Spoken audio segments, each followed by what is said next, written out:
നമസ്കാരം.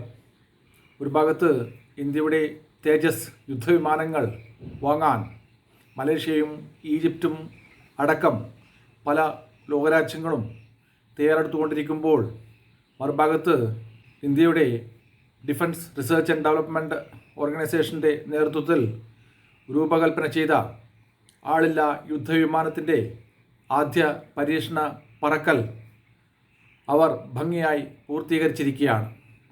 DRDOയുടെ ഗവേഷണ ലബോറട്ടറിയായ Bangalore based aeronautical development എസ്റ്റാബ്ലിഷ്മെൻ്റാണ് ഈ ആളില്ല യുദ്ധവിമാനം രൂപകൽപ്പന ചെയ്ത് വികസിപ്പിച്ചെടുത്തിരിക്കുന്നത്. പൈലറ്റില്ലാതെ പ്രവർത്തിക്കുന്ന ഈ വിമാനത്തിൻ്റെ ടേക്ക് ഓഫ്, വേ പോയിൻ്റ് നാവിഗേഷൻ എന്നിവ ഉൾപ്പെടെ ആദ്യ പരീക്ഷണത്തിൽ തന്നെ മികച്ച പ്രകടനം കാഴ്ചവെച്ചിരിക്കുകയാണ്.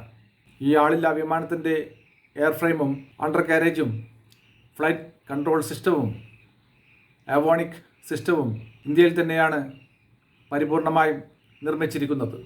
ഈ ആളില്ല വിമാനത്തിൻ്റെ തദ്ദേശീയമായ വികസനവും അതിൻ്റെ വിജയകരമായ പരീക്ഷണവും ഈ മേഖലയിൽ ഇന്ത്യക്ക് പൈലറ്റ്ലെസ് എയർക്രാഫ്റ്റുകളുടെ വികസനത്തിൽ സൂപ്പർ പവറുകൾ ആയ അമേരിക്കയോടും റഷ്യയോടും തുർക്കിയോടും ഇസ്രയേലിനോടും ഇനിയുള്ള കാലം കിടപിടിക്കാൻ പറ്റുമെന്ന് തന്നെയാണ് അന്താരാഷ്ട്ര സൈനിക പണ്ഡിതന്മാർ അഭിപ്രായപ്പെട്ടുകൊണ്ടിരിക്കുന്നത്.